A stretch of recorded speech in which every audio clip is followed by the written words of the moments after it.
જે ઘટના સ્થળ છે અહીંયા હાજર હતા નહીં, પાછળથી આવ્યા હતા અને એમના દ્વારા તાત્કાલિક ફરિયાદ આપવામાં આવી હતી. ક્રિશભાઈને અત્યારે લાગતું હોય કે તપાસમાં એમના પાસે નવા તથ્ય છે, નવા ફેક્ટ છે, તો પોલીસને આવીને જાણ કરે તો પોલીસ આ રીતે કાર્યવાહી. ફરિયાદમાં જે ડ્રાઈવર જણાવ્યા છે એમની રોલ નહીં હશે, બીજા ડ્રાઈવરનો રોલ હશે, તો એમના વિરુદ્ધ કાર્યવાહી કરવામાં આવે. ફરિયાદી પાસે જે પણ ફૂટેજ હોય અથવા જે પણ કોઈ નવા તથ્ય હોય આના આધારે પોલીસને ઇન્ફોર્મ કરે અને આના આધારે કાર્યવાહી કરવામાં આવે. પોલીસને ગેરમાર્ગે દોરવાની કોશિશ થઈ રહી છે તો એમના વિરુદ્ધ કાર્યવાહી કરવામાં આવશે. રાજકોટમાં 21 તારીખના રોજ બનેલા હિટ એન્ડ રનની ઘટનાની અત્યારે ખૂબ ચર્ચાઓ થઈ રહી છે અને આ ચર્ચાઓનું મુખ્ય કેન્દ્ર બિંદુ જો લાગતું હોય તો એ રાજકોટની પોલીસ ઉપર છે. કારણ કે ક્યાંક એવા આરોપો લાગ્યા છે કે રાજકોટ પોલીસ આ આખાય ઘટનાક્રમ પર પડદો પાડવાના પ્રયત્ન કરી રહી છે અને જે વ્યક્તિ અકસ્માત સર્જ્યો તેની જગ્યાએ બીજા અન્ય ડ્રાઈવરને બેસાડી દેવા હોવાનો આરોપ લગાડવામાં આવી રહ્યો છે. ત્યારે આખાય મુદ્દે હવે પોલીસે ખુલ્લી અને બહાર આવી છે ને પોલીસે કહ્યું છે કે અમારી પાસે આવી કોઈ માહિતી નથી આવી. નમસ્કાર, આપ જોઈ રહ્યા છો ન્યૂઝ રૂમ અને આપની સાથે હું છું ભાવિક. તમે અમારી ચેનલને સબસ્ક્રાઇબ ન કરી તો પહેલા તો અમારી ચેનલને સબસ્ક્રાઇબ કરો, બેલ આઇકનને દબાવો જેથી કરીને પડે પડના સચોટ સમાચાર તમને તમારા મોબાઈલ પર તરત જ મળી રહે. વાત રાજકોટની છે. 21 તારીખના રોજ એક હિટ એન્ડ રનની ઘટના બની. આ હિટ એન્ડ રનની ઘટના એટલી ગંભીર હતી કે જે યુવક ભોગ બન્યો છે અકસ્માતનો એ વોખાટ હોસ્પિટલમાં જીવન મરણ વચ્ચે ઝોલા ખાઈ રહ્યો છે. પણ તથ્ય બહાર એ આવ્યું આમાં કે જે વ્યક્તિએ ફોર વ્હીલથી અકસ્માત સર્જ્યો હતો તેમણે ડ્રાઈવરની સીટ ઉપરથી ઉતરી અને બીજા વ્યક્તિને બેસાડી દીધો. સીસીટીવી પણ સામે આવ્યા, પણ પોલીસ એવું કહી રહી છે કે ભાઈ અમારી પાસે એવા કોઈ સીસીટીવી નથી આવ્યા કે જેની અંદર ડ્રાઈવરની અદલાબદલી થતી હોય. હવે કદાચ રાજકોટ પોલીસ કોને બચાવવાના પ્રયત્નો કરે મને નથી ખબર, પણ પોલીસ કે જે પ્રવક્તા બનવાનું કામ કરે છે, પ્રવક્તા બનવાનું નહીં. તમારે તમે પોલીસની કાર્યવાહી કરવાની એ કરો. પ્રવક્તા તો એ નેતાય બને છે, તમારું કામ પ્રવક્તા બનવાનું નથી. મારી રાજકોટની પોલીસને અપીલ કરું છું, આ ખાખી પહેરીને આ ખાખીનો અર્જ અદા કરજો અને જે ન્યાયિક તપાસ થવાની હોય એ કરજો અને જેટલા ઊંડાણ સુધી ઉતરવું હોય ઉતરજો ને જે ગુનેગાર હોય એ ગુનેગારને કડકમાં કડક સજા અપાવવામાં એ તમારો પણ ભાગ હોવો જોઈએ. કારણ કે તમે પણ પોલીસ છો અને તમારી તો કહેવત છે ગુજરાતની કે ભાઈ પોલીસ પ્રજાનો મિત્ર છે, તો એ મિત્ર તરીકેની ફરજ નિભાવો એવી હું અપીલ કરું છું. પણ રાજકોટમાં જે હિટ એન્ડ રન કેસમાં યુવકને કચડનાર નબીરાઓને બચાવવા તાલુકા પોલીસે ડ્રાઈવર બદલી નાખ્યો હોવાનો ગંભીર આરોપ લાગ્યો છે. 21મી માર્ચે ન્યારી ડેમ રોડ ઉપર 18 વર્ષીય એક્ટિવા ચાલક યુવકને પૂરપાટ આવતી કારે ટક્કર મારી ફંગોળી નાખ્યો હતો, જેની હાલત હજુ પણ ગંભીર જોવા મળી રહી છે. આ મામલે ઇજાગ્રસ્ત યુવકના પરિવારજનોએ ગૃહમંત્રી તથા પોલીસ કમિશનરને કરેલી પુરાવા સાથેની રજૂઆત બાદ તપાસના આદેશ આપવામાં આવ્યા છે અને આ ઘટનામાં યુનિવર્સિટીના કાયદા વિભાગના હેડ રાજુ દવેના પુત્ર અને બાબા ગેસ્ટ હાઉસના માલિકના પુત્રને બચાવવા પોલીસે ખેલ પાડ્યો હોવાના આરોપ લગાડવામાં આવી રહ્યા છે. સ્વાભાવિકપણે મોટા માણસો છે, પૈસા મળે તો કંઈ પણ થાય એવું પણ આરોપ છે, પણ રાજકોટની પોલીસ હરેક વખત હરેક ઘટનામાં ચર્ચામાં આવતી હોય છે. ત્યારે રાજકોટ પોલીસે કાયદો બેસાડો, ભાઈ પૈસા હોય તો તમારી પાસે, બાકી જે ન્યાયિક તપાસ કરવાની હશે એ થશે ને જે ગુનેગાર હશે ગુનેગારોને કડકમાં કડક સજા થવાની છે એવું નિવેદન આપી દો. એટલા માટે કે પોલીસ અને પોલીસે પહેરેલી વર્દી પર કાળો દાગ ન લાગે અને રાજકોટની એ પોલીસ પર કાળો દાગ જ્યારે લાગે છે ત્યારે સવાલો થાય છે, એના જવાબો પછી કોઈ પાસે નથી હોતા. અને આ મામલે હવે નવા જૂનીના એંધાણ પણ દેખાઈ રહ્યા છે. પોલીસ શું કહી રહી છે? પોલીસને એવું કહ્યું છે કે 21 તારીખે ફરિયાદ દાખલ થઈ, જેમાં 22 તારીખે સીસીટીવી ફૂટેજ પોલીસને આપ્યા છે. પોલીસ પાસે એવા કોઈ સીસીટીવી નથી કે તેમાં ડ્રાઈવર બદલતો હોય. પોલીસ દબાણ કરે છે, તે ખોટા આરોપો લગાડવામાં આવી રહ્યું છે તેવું ડીસીપી ઝોન 2 એણે પ્રેસ કોન્ફરન્સ યોજીને આ જવાબો આપ્યા છે પત્રકારોને. શું થયું એ પત્રકાર પરિષદમાં અને પોલીસ પાસેથી કેવા જવાબ મળ્યા સાંભળો ડીસીપી ઝોન 2 ને. રાજકોટ તાલુકા પોલીસ સ્ટેશનમાં 21 માર્ચના દિવસે એક ફરિયાદ દાખલ કરવામાં આવેલ હતી, જેમાં ફરિયાદી ક્રિશભાઈ અમિતભાઈ મેર દ્વારા એક લેખિત પોતાની હસ્તાક્ષરિત એફઆઈઆર રાજકોટ તાલુકા પોલીસ સ્ટેશનને સોંપવામાં આવી હતી. જેમાં હકીકત એવી હતી કે એક એમના રિલેટિવ બાઇક લઈને પોતાની એક્સેસ લઈને જતા હતા અને એક વ્હાઇટ નેક્સોન કાર દ્વારા એમને અકસ્માત નડ્યો હતો અને આમાં એમને ગંભીર ઇજાઓ પહોંચી હતી. તો રાજકોટ તાલુકા પોલીસ સ્ટેશન દ્વારા બીએનએસની કલમ 281, 125A, 125B અને એમવી એક્ટની કલમ 177 અને 184 હેઠળ ગુનો દાખલ કરવામાં આવેલ હતો.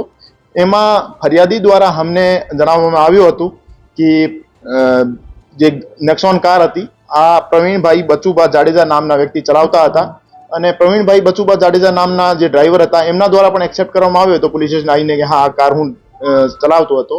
અને તપાસ હજુ પોલીસ સ્ટેશન સ્તરે ચાલુ છે. હજુ આ મામલામાં કોઈ પણ વ્યક્તિની ધરપકડ થઈ નથી અને કોઈ પણ વ્યક્તિને કોઈ પણ પ્રકારનો નોટિસ આપવામાં આવ્યો નથી. અને ફરિયાદીને જે લાગતું હોય કે આ જે ફરિયાદ એમને દ્વારા આપવામાં આવી છે આ ફરિયાદ ખોટી છે અને આમાં કોઈ નવા તથ્ય છે તો પોલીસ સ્ટેશન આવીને જાણ કરે. આ રીતે આગળની કાર્યવાહી કરવામાં આવશે. ખાસ કરીને જે આક્ષેપ કરવામાં આવ્યો છે, ક્રિસ દ્વારા જે આક્ષેપ કરવામાં આવ્યો છે કે પોલીસ તરફથી તેમને પોલીસ સ્ટેશન બોલાવી અને આ જ આરોપી છે તે માટે ફરિયાદ આપવાનું કહેવામાં આવ્યું હતું અને જે સીસીટીવી છે કે જેમાં ડ્રાઈવર બદલે છે તે સ્પષ્ટ દેખાય છે. તો હવે આ દિશામાં શું તપાસ થશે, કારણ કે ગૃહમંત્રી સુધી લેખિત ફરિયાદ પહોંચી?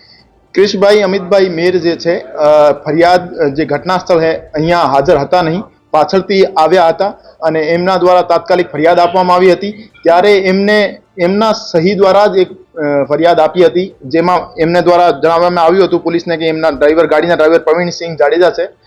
અગર ક્રિશભાઈને અત્યારે લાગતું હોય કે તપાસમાં એમના પાસે નવા તથ્ય છે, નવા ફેક્ટ છે તો પોલીસને આવીને જાણ કરે તો પોલીસ આ રીતે કાર્યવાહી કરશે. ભાવેશભાઈ એવું કહે છે કે 22 તારીખે એમને સીસીટીવી આપ્યા છે પોલીસ મથકે. એસપી ચૌહાણ પીએસઆઈ છે તે તેમને ધમકાવે છે, તમને ખબર ન પડે આનું સાચું નથી વાત કરવાનું એમણે આક્ષેપ તેમાં કેટલી તથ્યતા લાગે છે? 21 તારીખે જે ફરિયાદ દાખલ થઈ, 21 તારીખે જે દાખલ ફરિયાદમાં એમના દ્વારા જણાવવામાં આવ્યું હતું કે એક્સ નામનો પર્સન એટલે પ્રવીણસિંહ જાડેજા નામના પર્સન ડ્રાઈવર છે. પછી એમના દ્વારા ફૂટેજ રજૂ કરવામાં આવ્યા છે. ફૂટેજ પોલીસ પાસે છે. પોલીસે આ ફૂટેજના આધારે જ તપાસ ચાલુ કરી છે અને ફરિયાદમાં જે ડ્રાઈવર જણાવ્યા છે એમની રોલ નહીં હશે, બીજા ડ્રાઈવરનો રોલ હશે તો એમના વિરુદ્ધ કાર્યવાહી કરવામાં આવશે. પ્રાથમિક તપાસ 22 તારીખે આવી ગયા છે તો કોના પોલીસે શું તપાસ કરી? 22 તારીખના સીસીટીવી ફૂટેજ છે તો તેમાં ડ્રાઈવર ચેન્જ થાય છે કે નથી થતો? હજુ પોલીસ પાસે એવા કોઈ સીસીટીવી ફૂટેજ અવેલેબલ નથી જેમાં ડ્રાઈવર ચેન્જ હોતું દેખાય છે. જ્યારે જ્યારે આ નેક્સોન કાર છે આ ન્યારી ડેમ તરફ જાય છે ત્યારે એમાં વ્હાઇટ ટી શર્ટમાં એક માણસ ગાડી ચલાવતો દેખાય છે અને જ્યારે પરત આવે છે ગાડી ત્યારે એમનો અકસ્માત થાય છે. તો જ્યારે ગાડી જતી હતી ન્યારી ડેમ તરફ ત્યારે એમનો ડ્રાઇવિંગ જે પ્રવીણસિંહ જાડેજા છે એ નહીં કરતા હોય એવું જણાઈ આવે છે. પણ પરત આવતી વખતે કોણ ડ્રાઇવિંગ કરતો હતો હજુ સુધી ક્લિયર નથી. પરત આવતી વખતના પણ સીસીટીવી દેખાય છે, કાર ઊભી રહે છે, સફેદ કલરના ટી શર્ટ વાળો વ્યક્તિ ઉતરે છે, પાછળથી એક વ્યક્તિ બદલે છે. આ બધું સીસીટીવી માં સ્પષ્ટ દેખાય છે. આપને શું લાગે છે હવે તથ્ય શું આમાં સમય પોલીસ શું કાર્યવાહી કરશે? એસપી ચૌહાણ સામે કદાચ અત્યાર સુધી તપાસ નથી થઈ તો હવે શું થશે? સવાલ કરવામાં આવે છે. નહીં, આ ખોટા આક્ષેપો છે અને આ બાબતે પોલીસ દ્વારા હજુ સુધી આ કન્ફ્યુઝન હતો એટલા માટે જ કોઈને નોટિસ આપવામાં આવી નથી અને કોઈને માણસને અટક કરવામાં આવ્યું નથી.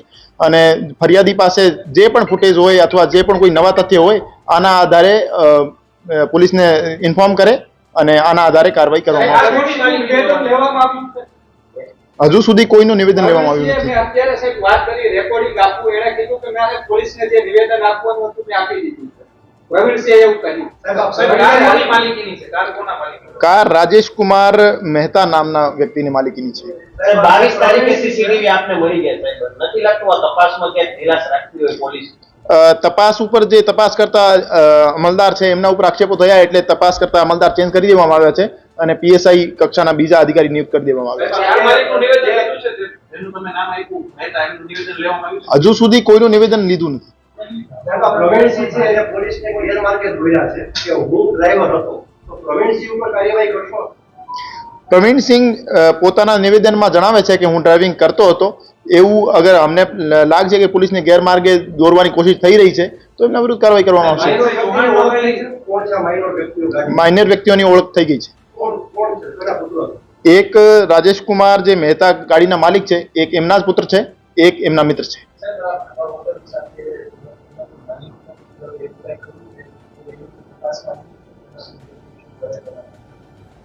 જે રીતે મેં જણાવ્યું રાજેશ કુમાર મહેતાના પુત્ર છે અને એ કયા ગ્રુપથી સંકળાયેલા છે આ બાબતે મને કોઈ ખ્યાલ નહીં. સાહેબ આમાં પીએસઆઈ નો કોઈ રોલ સામે આવશે ખોટી રીતનો તેમની સામે કાર્યવાહી કરવામાં નહીં, આ મેટરમાં પીએસઆઈ નો કોઈ રોલ નથી. જ્યારે પણ કોઈ ફરિયાદ આપવામાં આવે, ફરિયાદી પોતાની સહીથી પોતાના જણાવ્યા મુજબ ફરિયાદ આપે છે અને પોલીસ દ્વારા પોલીસને આ મામલામાં કોઈ પ્રાથમિક માહિતી હતી નહીં કે કોણ ડ્રાઈવર છે કોણ નથી. તો જે રીતે ફરિયાદીએ જણાવ્યો આ રીતે ફરિયાદ દાખલ કરવામાં આવી. અત્યારે ફરિયાદીને લાગતો હોય કે એમના પાસે કોઈ નવા ફેક્ટ છે જે ઇન્વેસ્ટિગેશનમાં હેલ્પ કરી શકે છે તો પોલીસને આવીને જણાવે. એવું તો કહે છે કે નવા ફેક્ટ સમય 2-3 દિવસમાં રજૂ કર્યા હતા સીસીટીવી માં. અમારા પાસે કોઈ રજૂ નથી કર્યા ઓફિશિયલી. ચૌહાણ સાહેબને પર્સનલી આપ્યા હોય તો તપાસનીશ અધિકારી તો એ જ છે તો સાહેબ તેને જ આપે ને. તપાસનીશ અધિકારી ચેન્જ કરી દેવામાં આવ્યા છે. અત્યારે કર્યા ને સાહેબ ત્યાં સુધી તો એ જ હતા તો દાખલા તરીકે તપાસ જ્યારે પણ કોઈ પોલીસ અધિકારી આમાં એમને આયુને લાગતો હોય ફરિયાદીને લાગતો હોય કે તપાસની અધિકારી સારી રીતે કામ નથી કરી રહ્યા ત્યારે એમના એસીપી શ્રીને એમના ડીસીપી શ્રીને સીપી શ્રીને રજૂઆત કરી શકે છે. અમારા પાસે ઓફિશિયલી એમના દ્વારા કોઈ પણ પ્રકારની રજૂઆત કરવામાં આવી નથી. ગઈકાલે એક અરજી રિસીવ થઈ છે. આના આધારે તપાસ આગળ વધશે. ગાડીની સ્પીડ કેટલી હતી આમાં કોઈ એફએસએલ કે કરવામાં કારણ કે જે ભોગ બનનાર છે તેમનો હાલ સામે આવી રહ્યું છે એટલે જીવન મરણ વચ્ચે જોડાશે તો આમાં એફએસએલ કે સ્પીડ કેટલી હતી કોણ ચલાવતું કઈ રીતે તપાસ જે ફૂટેજ છે ઓફિશિયલી કબજે લેવામાં આવશે અને આ એમની ગાડીની સ્પીડ કેટલી હતી આ નક્કી કરવા માટે એફએસએલમાં મોકલવામાં આવશે. ખરેખર પોલીસ ઉપર એવો આક્ષેપ છે કે સેટિંગ કરીને ડ્રાઈવર બેઠલો સાથે સંઘ પરિવારમાંથી જે જોડે પરિવારનો દીકરો છે તેમાં પ્રેશર ઉચ્ચ અધિકારીઓને કોઈ આવેલું કે ક્રિશભાઈ અમિતભાઈ મેર દ્વારા પોતે પોતાની ફરિયાદમાં સહી કરેલી ફરિયાદમાં પ્રવીણસિંહ બચુભા જાડેજા નામના વ્યક્તિ વિરુદ્ધ ફરિયાદ દાખલ કરવામાં આવેલ હતી અને અત્યારે એમના પાસે કોઈ નવા ફેક્ટ છે તો પોલીસ સાથે શેર કરે અને પોલીસ આ રીતે કાર્યવાહી કરશે. પોલીસ નિષ્પક્ષ રીતે કાર્યવાહી કરી રહી છે અને નિષ્પક્ષ રીતે કાર્યવાહી કરશે. 9 દિવસ 7 કે 8 દિવસ અત્યાર સુધી તપાસમાં આવે તપાસ હજુ સુધી અટક પોલીસ દ્વારા નહીં કરવામાં આવો એનું એક મેજર રીઝન છે કે અત્યારે જે ભોગ બનનાર છે જેના સાથે અકસ્માત થયો છે આ હજુ સુધી હોસ્પિટલાઇઝ છે તો એની હોસ્પિટલની કન્ડિશન શું છે એના આધારે કોઈ નવી કલમ ઉમેરો થવાની શક્યતા હોય અથવા નવા ફેક્ટ આવવાની શક્યતા હોય એના કારણે હજુ સુધી અમે અટક નથી કર્યા અને પછી છેલ્લા 2 દિવસમાં ફરિયાદી દ્વારા જણાવવામાં આવ્યું છે કે આ ડ્રાઈવર નહોતો, ખરેખર મારી ફરિયાદ ખોટી હતી, મેં જે આપી હતી અને એમના બીજો ડ્રાઈવર હતો. તો આના આધારે અમે હોલ્ડ કર્યો છે કે હજુ સુધી જલ્દબાજીમાં કોઈને માણસને અટક નથી કરવું. આપ દ્વારા સીસીટીવી જોવામાં આવ્યા છે ડ્રાઈવર બદલે છે કે કેમ? મારા સામે હજુ કોઈ એવા સીસીટીવી નહીં આવ્યા. સાહેબ આપણે કીધું 2 દિવસ પહેલા રજૂઆત થઈ આવી 2 દિવસમાં શું તપાસ 2 દિવસમાં અમે તમામ જે આજુબાજુના એરિયાના ડીવીઆર છે ડીવીઆરમાંથી ઓફિશિયલી 63 બીએસએ 63ના સર્ટિફિકેટ સાથે તમામ ફૂટેજ મેળવ્યા છે અને ફૂટેજના આધારે અત્યારે તપાસ ચાલુ છે અને અત્યારે આયુ ચેન્જ કરી દેવામાં આવ્યા છે. પોલીસે નિવેદન આપતા કહ્યું કે કાર રાજેશકુમાર મહેતાના નામની હોવાનું સામે આવ્યું છે. એ તો પહેલેથી જ ખબર હતી ને, જ્યારે અકસ્માત થયો ત્યારે ખબર હતી. તપાસનીય અમલદાર સામે આરોપ લગાડ્યા હોવાથી તપાસ તેની પાસેથી લઈ લેવામાં આવી છે.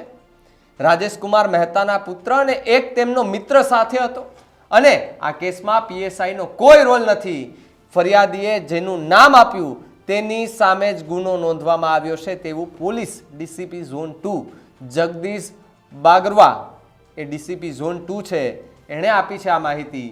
મળતી વિગતો મુજબ સત્યસાઈ રોડ પર સિલ્વર એવન્યુમાં રહેતા ક્રિશ અમિતભાઈ મેર દ્વારા પોલીસ કમિશનર તેમજ ગૃહ રાજ્યમંત્રી હર્ષ સંઘવીને કરેલી અરજીમાં જણાવ્યું હતું કે પરાગ ગોહેલ નામનો 18 વર્ષનો યુવાન ગત તારીખ 18 માર્ચના રોજ બપોરે 3:30 વાગ્યા આસપાસ ન્યારી ડેમ પર આઉટ ઓફ બોક્સ વાળા ચોકમાંથી પોતાનું એક્ટિવા લઈને નીકળ્યો હતો.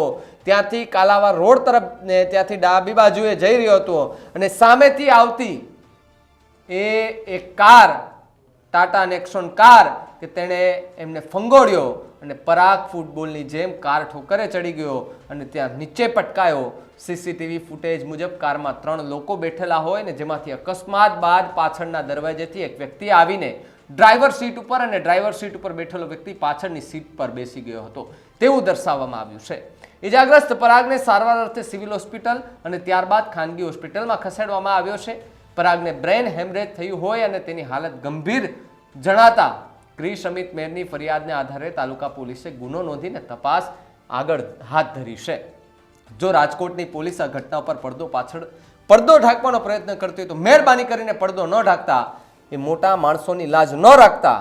અને જો કદાચ તમારે સાહેબ બીજી કોઈ મારે પોલીસની ચર્ચા નથી કરવી, જો પોલીસના કચ્ચા ચિઠ્ઠા ખોલવામાં આવે ને સાહેબ, તો ઘણું બધું નીકળે એમ છે.